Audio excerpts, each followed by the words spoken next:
হবে একটা মহিষ পাঠাই দেন। আমার আব্বার টাকা নাই তো। তোর আব্বার টাকা নেই।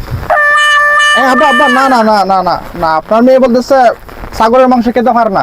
আমার জন্য না, আমি তো মনে করেন এগুলো সমস্যা না, আমি তো গিয়ে আমি যে কোনো মাংস খেতে পারি, আপনার মেয়ের জন্য। আপনার মেয়ের অনেক ভালোবাসি তো। আব্বা মহিষ পাঠাবেন? আচ্ছা আচ্ছা আচ্ছা ঠিক আছে। আচ্ছা আব্বা, আমি তো মনে করেন বৃষ্টির কারণে বের হতে পারতেছি না অনেকদিন ধরে, এখন হাটে কেমনে যাবো বা বাজারে কেমনে যাবো, বা একটা কাজ করেন, আপনি যখন বের হয়েছেন বা বের হবেন, একটা কাজ করেন, আমার মহিষটা রান্না করার জন্য তেল মরিচ পেঁয়াজ এগুলো একটু পাঠাই দেন। না না আমার জন্য না, কিছু আমার জন্য, সব আপনার মেয়ের জন্য আব্বা। আমরা তো এমনি কুরবানি দিব, ঠিক আছে, আমরা তো কুরবানি দিব। আচ্ছা আনারস আম কাঁঠাল এগুলো কি এখন দিয়ে দিবেন নাকি পরে?